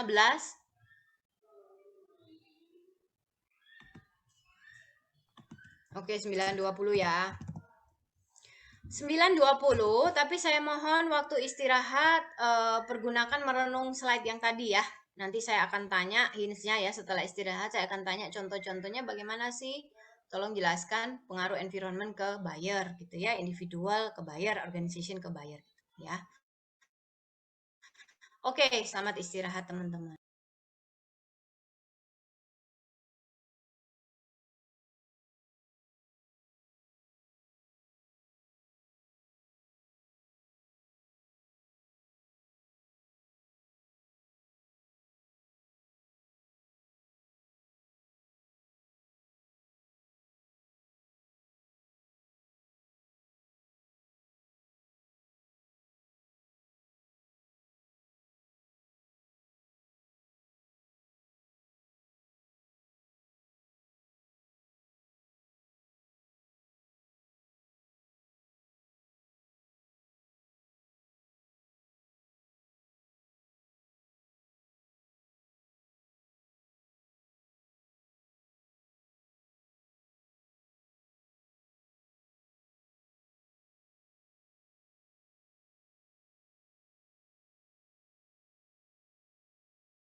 Oke, kita mulai lagi ya, biar cepat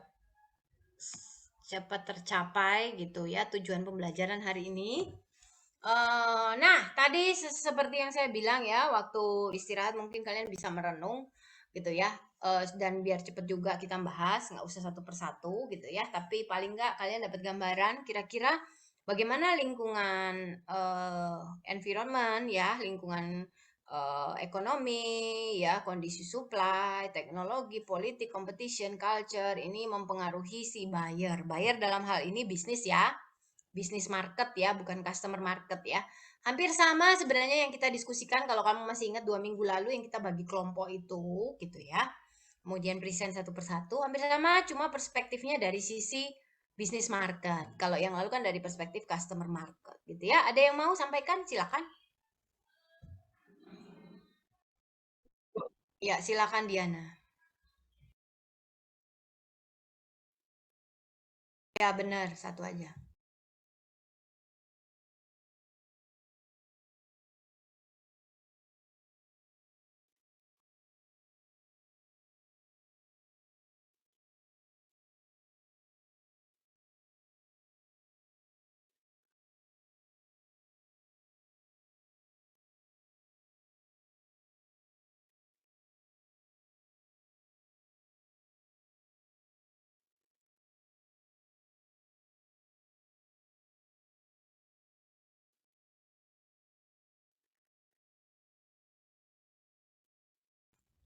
Oke, thank you Di. Mungkin saya kasih contoh yang mirip-mirip ya, tapi mungkin lebih lebih kalian lebih jelas yang dimaksud Diana tadi. Saya sih ngerti ya.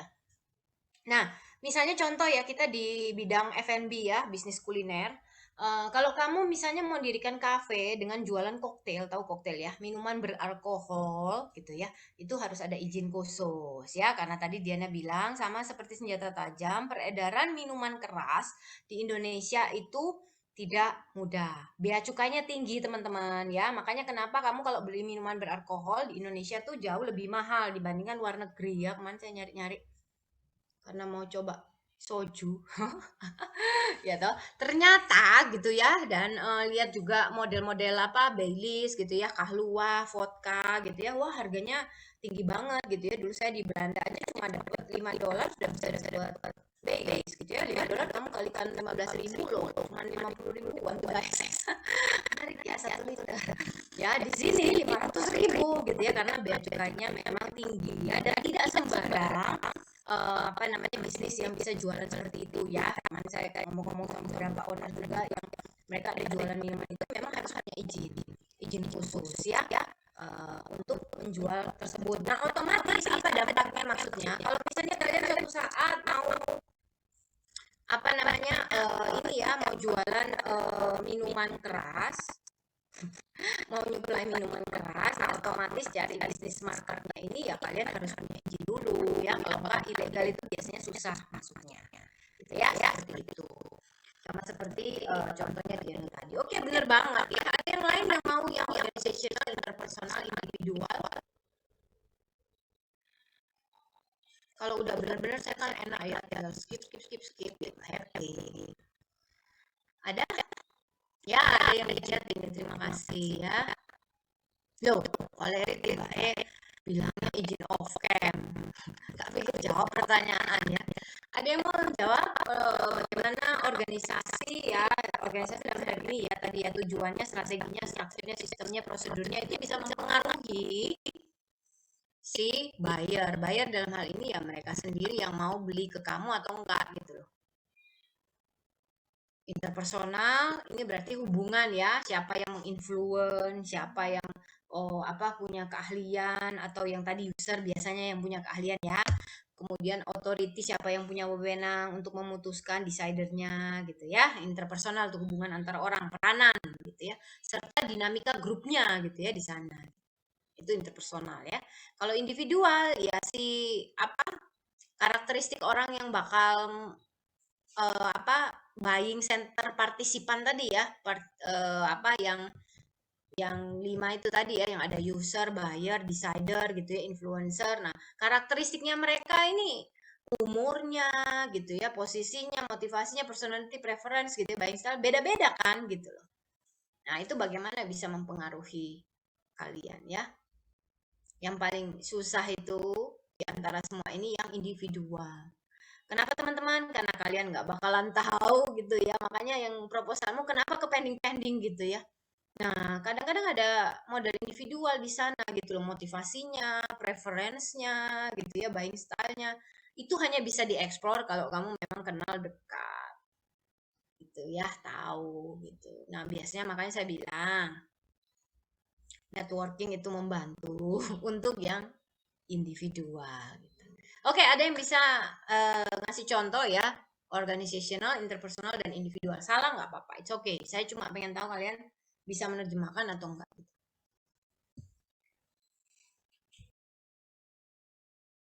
Ada? Teman-teman yang lain mana? Dicoba aja dong. Yang belum dapat poin siapa nih Yunike ya? Belum dapat poin ini yang sulit ya. Kita sudah mau separuh jalan loh teman-teman. UTS tinggal 1 kali pertemuan lagi terus UTS loh. Ya, kalau sudah separuh jalan pengumpulan poin ini tinggal separuh nih. Ya, silakan siapa nih? Kalau nggak ada saya tunjuk ya. Harus jawab nih ya kalau saya tunjuk ya. Biar cepat. Coba saya memilih. Nah, ini kelihatannya wanita cantik ini. Aileen bisa jawab, kasih contoh bagaimana organisasi ya dari strateginya, strukturnya, sistemnya, prosedurnya itu bisa mempengaruhi pembelian. Lin? Iya, Bu. Ya, Dari organisasionalnya ya, Bu. ya, salah satu aja ya kamu pilih entah itu tujuannya, strateginya, struktur, sistem atau prosedur. Hmm, sebenarnya dari semua bisa, tapi kalau kalau ngasih contohnya mungkin eh dari ini mungkin ya, Bu ya, sistemnya mungkin, Bu. Kalau Ya, dari kalau sistemnya itu misalnya dilihat dari kasih contoh aja dari buyersnya Starbucks mungkin ya, Bu ya. Kalau dilihat dari situ aku kayak Starbucks dalam menangani buyersnya itu tertata rapi, terus habis gitu kayak ngomongnya itu kayak bisa enak gitu loh, Bu. Ya yang ngomongnya ya. Terus habis gitu eh, karena serasa kayak sebagai pembeli itu udah kayak dianggap jadi satu dengan tokonya mungkin ya. Oke, Lin. Jadi perspektifnya, Lin, ini bukan buyer customer ya. Kalau tadi Aileen masih contoh untuk buyer customer, tapi it's okay ya. Namanya masih belajar. Yang dimaksud ini buyer ke bisnis to bisnis ya. Bagaimana organisasinya itu bisa mempengaruhi dia itu memilih supplier gitu ya. Ya, paling gampang misalnya kalau prosedurnya dia itu harus formal gitu ya, pakai oh, surat, proposal gitu ya, ngajuinnya ya maka kalian harus ngikutin itu gitu ya. Termasuk sistem pembayaran. Nah, ini kadang-kadang ya teman-teman bagaimana mempengaruhi buyer. Kalian harus fleksibel. Contoh ya, saya di CEC langsung saya kasih contoh. Gitu ya. Kita punya kebijakan teman-teman kalau di CEC kalau kamu ngikut training harus bayar di depan. Bayar dulu baru kita kasih ruang kelasnya, infonya gitu lah ya, materinya dan lain-lain. Nah, kalau sistem itu mempengaruhi kita kalau misalnya jualannya ke perusahaan, teman-teman. Nah, perusahaan itu kebanyakan sistem kerjanya mereka itu mereka harus apply dulu. Jadi tidak langsung uang cair. Jadi konsekuensinya apa? Konsekuensinya adalah peserta itu ikut training, mereka nggak bisa bayar duluan. Jadi saya harus kadang nunggu ya, nunggu pembayaran gitu. Nah, kita harus fleksibel nih dalam sistem. Kalau nggak gitu ya saya nggak ada perusahaan yang mau bayar di depan gitu loh. Nah, jadi ya memang kita harus menyesuaikan dengan sistem organisasinya mereka. Ya, sistem pembayaran khususnya gitu ya. Karena oh ya masih di proses keuangan, Bu, gitu kan. Masih ngajuinnya nanti keluarnya bulan depan. Nah, apa yang saya lakukan biasanya teman-teman? Di sisi lain saya harus punya garansi, maka saya bikin semacam garansi letter gitu kalau isi ya.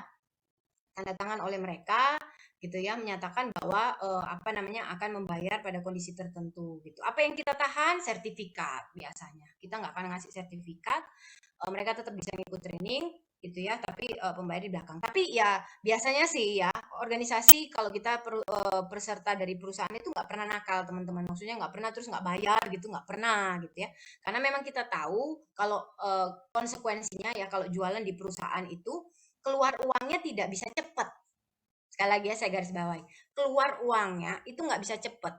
Nah ini ternyata berlaku di mana-mana teman-teman ya. Kita kemarin saya punya vendor IT juga ya, perusahaan teknologi itu kalau sama hubungan sama perusahaan juga sama teman-teman.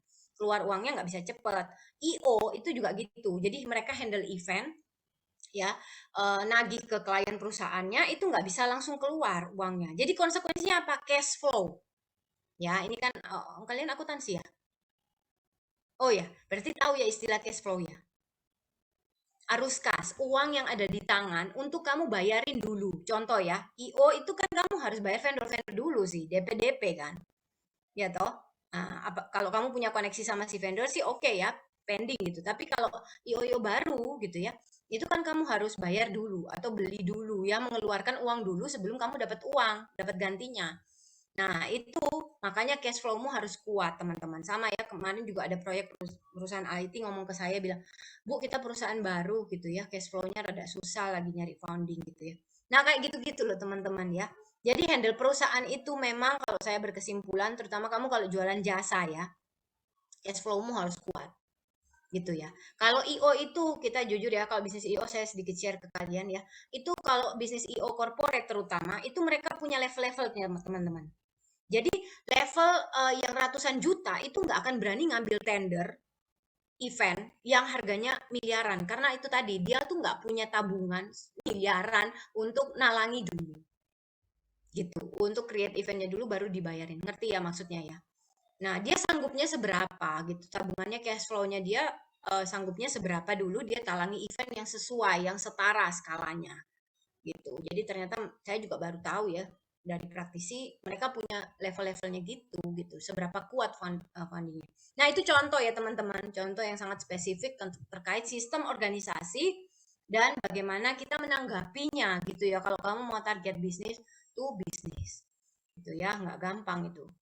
Agak jauh beda dengan customer. Kalau customer ya dia langsung bayar atau payment pakai OVO gitu dan lain-lain, nggak bisa gitu ya. Oke.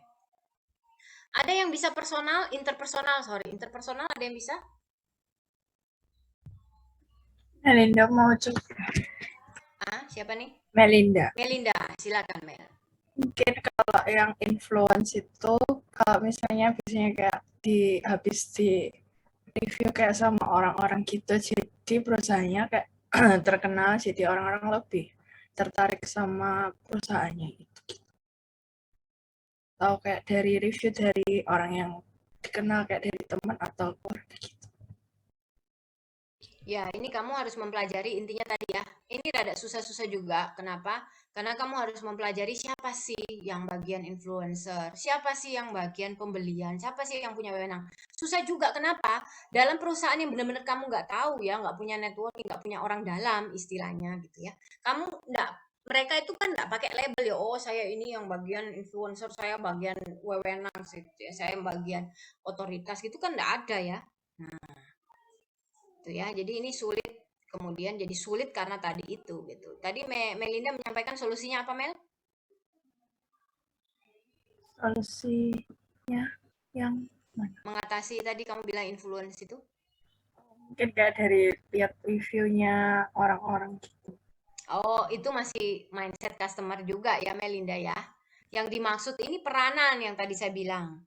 Ya, dalam organisasi gitu ya. Kalau kamu mau jual ke bisnis, kamu tuh nggak tahu siapa yang punya otoritas untuk memilih gitu ya, siapa yang punya keahlian untuk mereview gitu ya, speknya yang kamu punya, siapa yang punya influence gitu. Dan dinamika grupnya ya, pengambilan keputusannya kayak apa, sopo sih yang apa sebenarnya ya, yang bisa memutuskan dan lain-lain. Nah, itu yang jadi sulit ya, itu interpersonal gitu.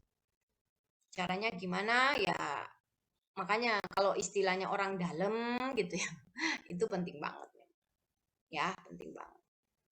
Gitu ya Melinda ya. Jadi jangan salah perspektif review. Kalau review itu ke bisnis customer market gitu ya. Kalau ini we are talking about bagaimana kamu harus reach gitu ya pasar bisnis perusahaan tadi istilahnya ya.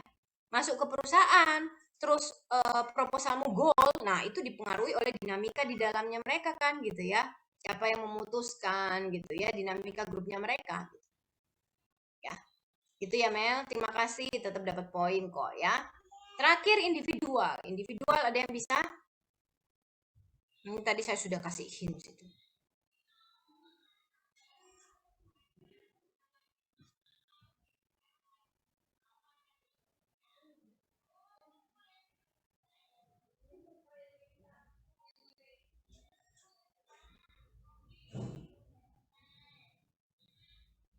Halo. Nah, kalau nggak ada tak tunjuk lo ya. Nunjuk kalau yang tadi cewek, sekarang saya mau coba nunjuk cowok. Cowok. Nah, coba ini aja rasanya yang nggak pernah ditunjuk itu. Oh, ini Vincent ya, Vincent. Vincent dulu sudah ya, tapi hari ini off cam lagi soalnya. Maaf ya. Silakan Vincent. Ya, Bu.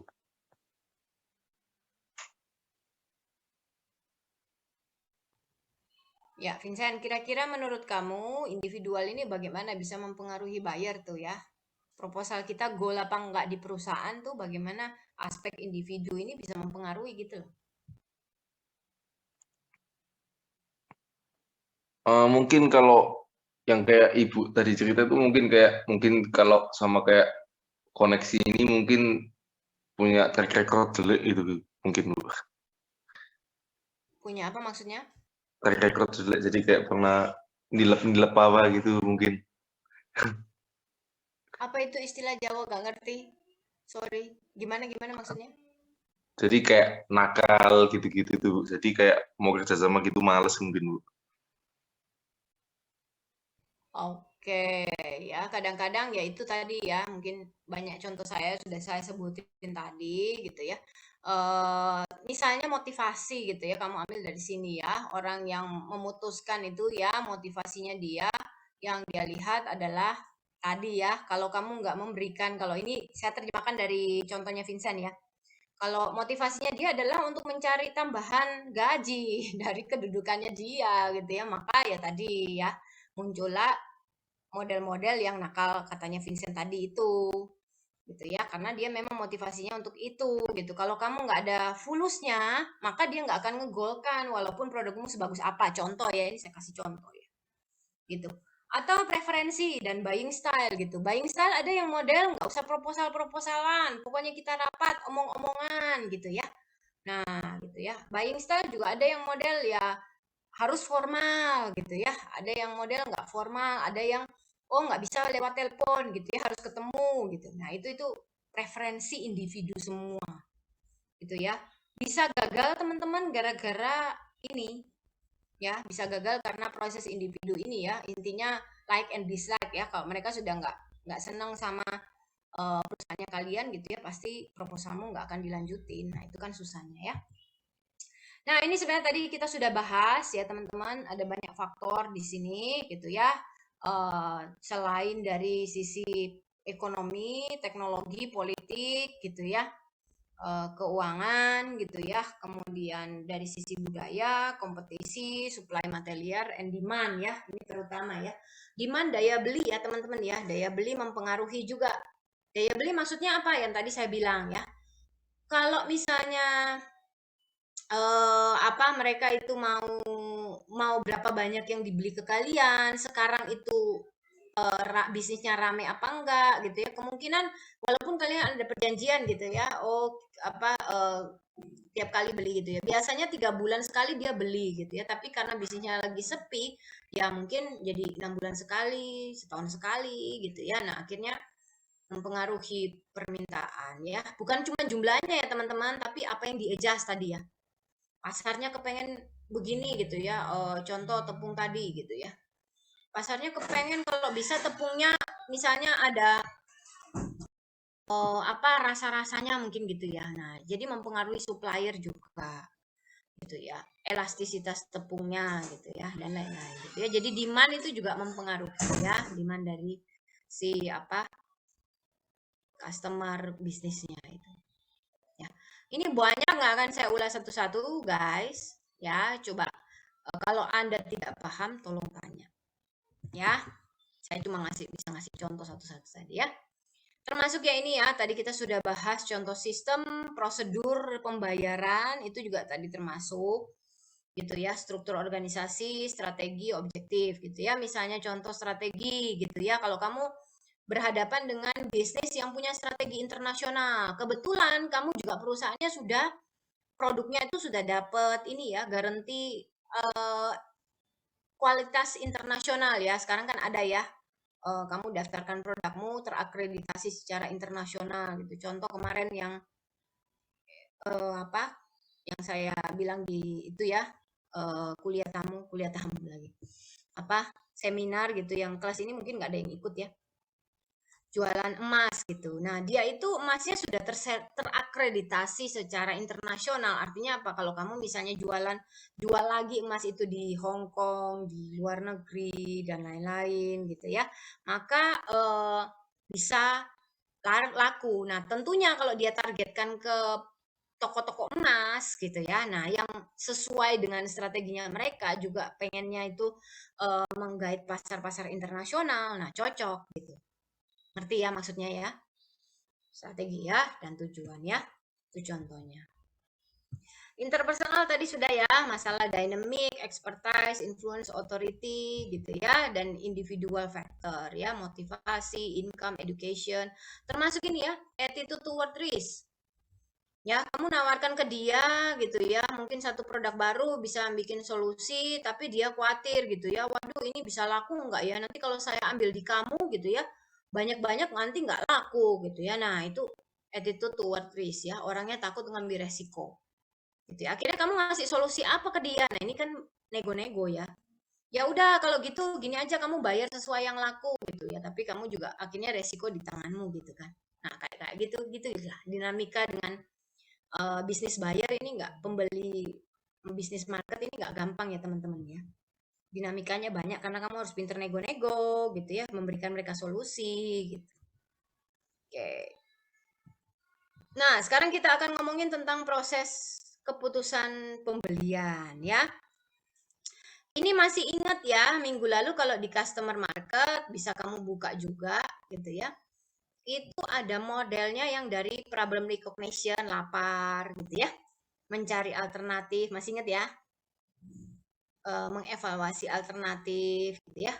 Beli, ada post purchase gitu ya. Yang turun ke bawah ada model yang kompleks, ada yang model yang simple, masih ingat ya? Kalau nggak ingat silakan dibuka materi minggu lalu. Nah, ternyata kalau kalian lihat panahnya pasti lebih banyak yang ini tuh. Coba ya, yang lagi buka siapa nih? Dia Nata. Lagi buka materi minggu lalu. Apa udah ditutup? Oh, iya udah ditutup. Siapa yang lagi buka? Mungkin bisa lihat ya. Kalau minggu lalu kotaknya ada berapa ya kalau untuk bisnis customer ya? Tahapannya ada berapa ya? Boleh diintip-intip guys? Boleh diintip? 5, Bu. Berapa Jess? 5 5. ya? Oke, 5. Sekarang kalian bisa lihat di sini ya. Ini lebih kompleks ya. Ini yang tadi saya ceritakan ya. Buying behavior-nya, proses keputusan pembeliannya lebih kompleks. Ini nggak cuma 5, ini ada 8 loh. Ya. Nah, mulai dari mereka tahu kalau mereka butuh recognition problem. Contoh kalau saya contohkan Sanliuju gitu ya. Ada problem di sana, tepung yang ada selama ini ternyata pecah ya kalau mau dibuat Sanliuju. Maka mereka harus buat deskripsi gitu ya, yang mereka butuhkan apa gitu ya. Tentunya tepung yang yang gampang melar kayak martabak punya itu loh ya. Kemudian jadi spesifikasinya apa gitu ya, spesifikasinya tepungnya harus bisa kalau biasanya ya tepung yang gampang melar itu proteinnya tinggi ya teman-teman ya, mudah kalis ya bahasanya gitu ya. Baru mereka cari-cari supplier tepung ya, terus mengumpulkan proposal gitu ya, siapa aja yang bisa memenuhi gitu ya, biasanya kan mereka publish gitu ya. terus ngumpulin proposal dari beberapa supplier, mereka milih supplier gitu ya. Baru kemudian memutuskan beli yang mana ya, pesen rutin gitu ya, baru di-review terus ya. Biasanya sih reviewnya setahun sekali teman-teman ya, tapi juga nggak nunggu setahun sekali ya. Kadang-kadang kalau ada masalah langsung eh, didiskusikan ya, dievaluasi suppliernya seperti itu. Ya ini contohnya ya, contoh. Ternyata lebih kompleks ya, kemarin cuma 5, ini ada 8. Tapi bisa dilogikakan ya teman-teman ya.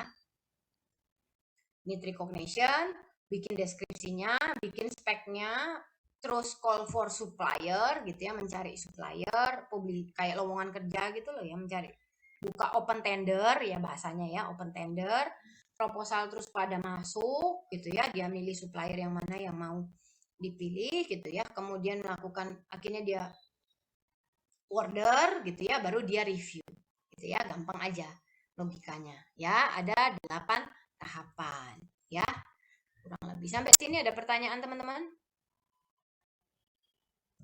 Nggak ada ya. Ini penjelasan dari yang tadi sebenarnya sudah sama gitu ya. Problem recognition itu bisa muncul dua ya, dari internal atau eksternal ya teman-teman.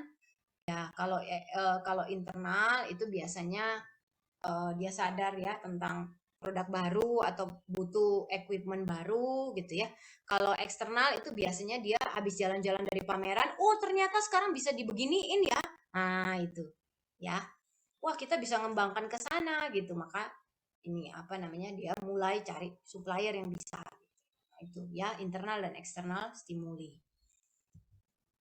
Ya, ini yang lain-lain sudah saya jelasin ya. Ini cuma buat kalian nanti bahan baca lagi, ingat lagi itu apa gitu ya. Sebenarnya sama. Oke. Nah, kita masuk ke bagaimana sistemnya kalau gitu ya. Sekarang ada yang modelnya teman-teman, procurement. Ya, procurement apa? Itu biasanya sistem yang dipakai untuk supply chain ya, teman-teman. Untuk berhubungan sama supplier. Ya, rantai pemasok, rantai pemasok ya, rantai pasokan gitu ya. Nah, ini pernah saya pakai dulu banget di luar negeri, teman-teman, di Belanda. Itu pakai namanya extranet.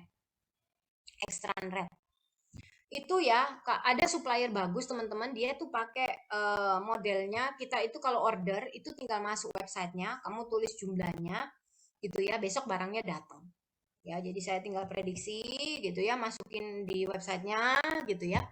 Dulu kan jadi supervisor gitu ya, jadi bagian yang gitu-gitu ya, inventorinya sekian, prediksi penjualan sekian, maka saya butuh sekian-sekian, jadi saya masukin ke websitenya, besok dia kirim gitu ya. Nah, itu sangat membantu teman-teman, pakai website, entah website ya, mobile apps dan lain-lain, sangat membantu supaya kita nggak telepon, nggak ngisi-ngisi form, dan langsung ya, real time mereka langsung terima, langsung diproses, besok langsung kirim. Gitu, e-procurement. Nanti silakan cari aja kalau kalian mau lihat contohnya, banyak banget. Sorry ya, ini saya kasih langsung apa namanya linknya ya, salah satu iklan yang muncul waktu saya cari-cari contoh ya, kalau mungkin kalian mau explore boleh gitu ya. Ini contoh salah satu software yang bisa dipakai e-procurement ya. Nah, kenapa e-procurement ini gitu ya, itu kadang-kadang tidak spesifik untuk satu vendor aja teman-teman ya. Jadi kalian juga bisa open tender di sana gitu ya, open tender di sana. Itu contoh yang saya kasih, itu model software yang bisa nyari-nyari vendor lain juga, tidak hanya satu vendor gitu ya. Nah, perusahaan itu kadang pakai e-procurement seperti itu. Nah, kendalanya kalian, ini dia ya. Kendalanya kalian adalah sebenarnya gampang ya, kalian bisa terima lowongan itu secara online gitu ya, cost-nya juga lebih rendah karena masukin proposal, speknya itu ngisinya dari sana semua, nggak perlu kamu print hard copy dan lain-lain, lebih cepat juga prosesnya, dapat informasi sharingnya juga lebih cepat gitu ya. Otomatis service buat mereka itu dan support buat si bisnis market juga lebih tinggi. Tapi kelemahannya ini loh teman-teman, kelemahan utama dan the only one ya, adalah dia bisa cari-cari vendor lain selain kalian. gitu ya. Karena dengan sistem e-procurement ya kamu akan sangat tadi ya, dia butuh apa langsung cepat muncul di kamu bisa langsung melayani lebih cepat memang gitu ya. Tapi ya kelemahannya dia bisa nyari orang lain, apalagi kalau sistemnya bidding ya, tahu bidding ya, lelang atau tender tadi gitu. Ada supplier yang bisa nawarkan spek lebih bagus, harga lebih murah, udah pindah ke lain hati gitu. Jadi susahnya di sana sih ya kalau ada bisnis perusahaan yang kandidat jadi klien terus dia pakai model e-procurement ini. Ya, kamu mau deketin itu agak susah di sana. Aja. Sampai sini jelas teman-teman tentang e-procurement? Itu lengkap ya teman-teman, bukan cuma kamu masukin kamu butuhnya apa, tapi juga pembayarannya itu sudah include ke dalamnya. Gitu. Kalau kamu mau lihat contohnya banyak lah. Oke? Nah, terakhir, apa sih bedanya institusional dan government market? Ya, pembeli dari pemerintah maupun pemberi dari lembaga atau institusi ya, atau perusahaan. Apa bedanya? Ya, kalau institutional market itu biasanya lembaga-lembaga yang non-profit, teman-teman. Ya, non-profit biasanya memang kayak kita di kampus ini, teman-teman ya. Kasih bocor nih. Kalau tender itu mesti nyari yang dinego gitu ya. Kalau bisa yang paling murah gitu ya, kualitasnya bagus gitu ya. Jadi budgetnya tidak tinggi. Gitu ya, biasanya budgetnya nggak tinggi. Gitu ya. Kemudian juga tapi menarik ya, menarik sangat captified gitu ya, sangat menarik. Institutional market ini karena mereka spesifik ya pasarnya itu ke hospital, nursing gitu ya, penjara gitu ya. Nah, memang gampang-gampang susah masuk ke non profit ini ya, organisasi ya. Ya. Harus memenuhi kriteria tertentu, misalnya masuk ke rumah sakit gitu ya, maka otomatis kalau kamu mau masuk sebagai catering nih, perusahaan catering rumah sakit ya kamu harus memenuhi standar kebersihannya dia gitu ya, bahkan harus sertifikasi gitu ya, nggak sembarang gitu ya. Oke. Sedangkan kalau government market, ada satu karakteristik nih saya sampai ini government yang di Amerika ya, tapi saya mau ngomongin di Indonesia juga, bukan cuma di Amerika. Ada yang tahu nggak kalau karakteristik bedanya kalau kamu mau jualan barang ke pemerintah, lembaga-lembaga pemerintah, BUMN gitu ya, atau ke pemerintah kota, Pemkot. Kemarin juga saya dapat pesanan dari pemerintah kota itu. Apa kira-kira teman-teman? Ada yang tahu nggak? Pertanyaan terakhir, kesempatan ngumpulin poin ini. Habis ini sudah nggak ada, udah selesai. Apa kira-kira sih kalau karakteristiknya kita kalau mau dealing sama pemerintah ya? Belum tahu ya?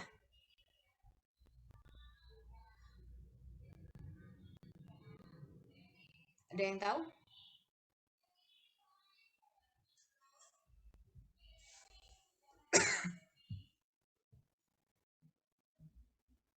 Nggak ada?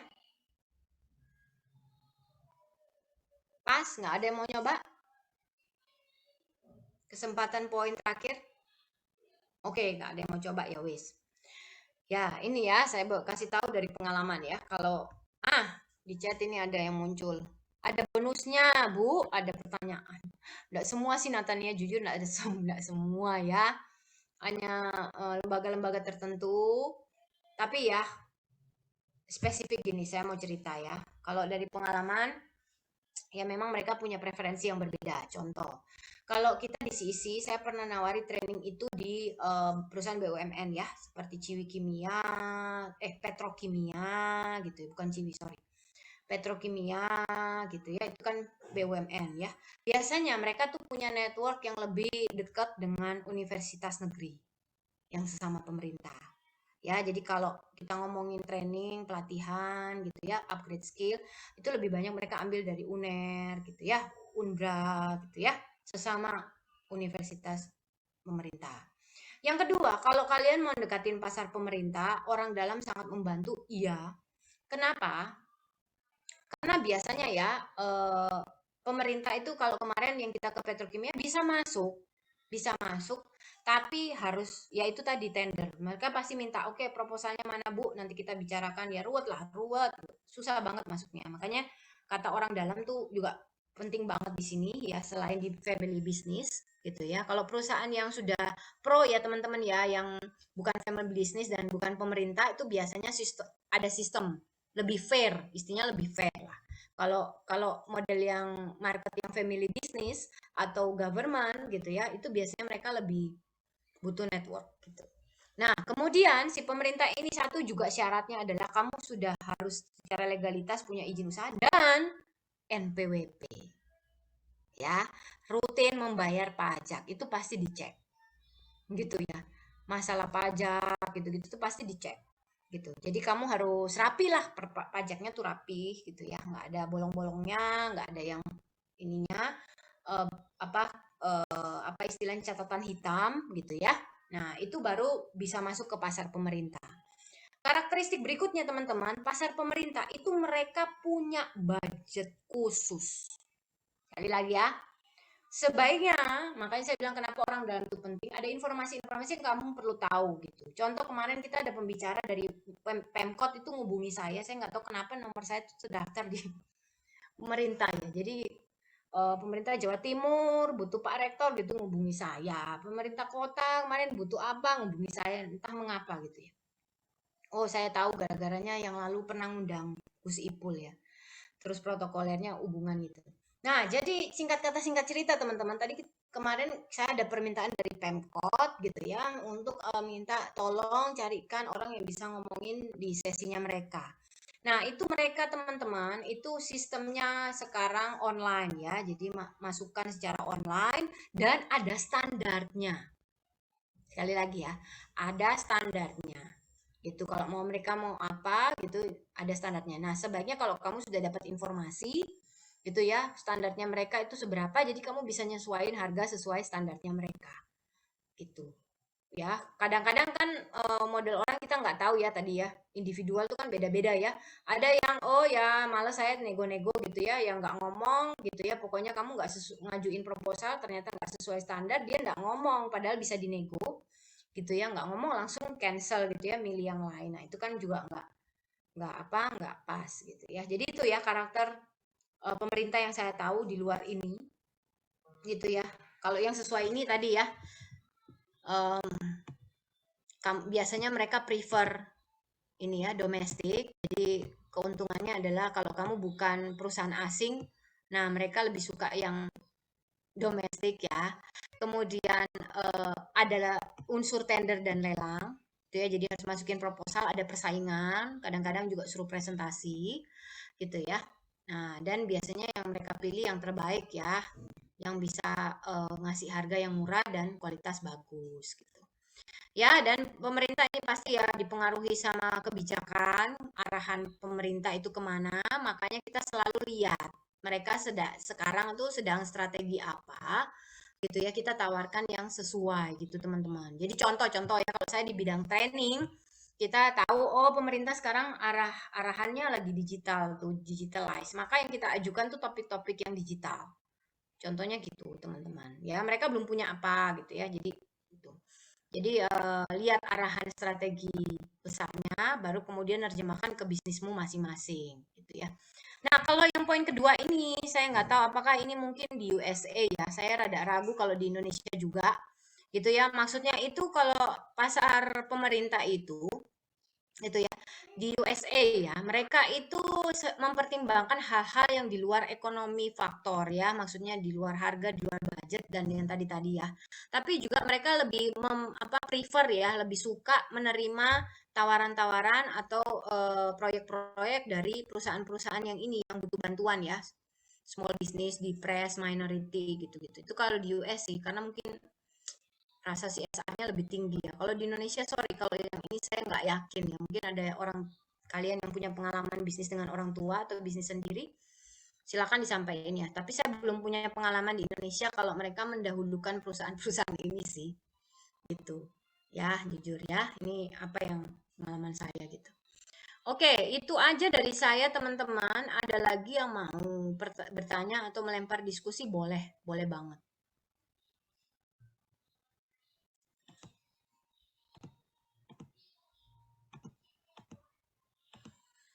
Ada yang mau melempar diskusi? Nggak ada, sudah jelas semua? Oke, kalau sudah jelas, saya ingatkan minggu depan ya untuk mengumpulkan observasi. Saya mau tanya nih, mumpung masih ada waktu dikit aja ya, 1-2 menit. Nanya, kelompok mana yang sudah mulai observasi ya teman-teman? Adakah? Oh, Diana, Jessica sudah. Ya, oke. Ada berapa kelompok yang belum? Mungkin bisa tulis di chat saya, Bu. Gitu. Perwakilannya aja ya, ketua kelompoknya yang nyatet ya, biar saya nggak salah ngitung. Sekalian ngecek juga ini teman-teman. Ini ada di notes ya, kelompoknya.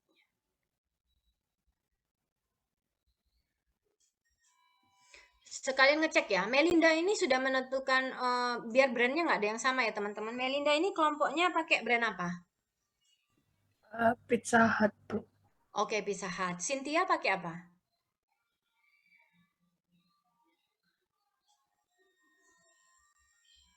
Cynthia Felita. Sorry.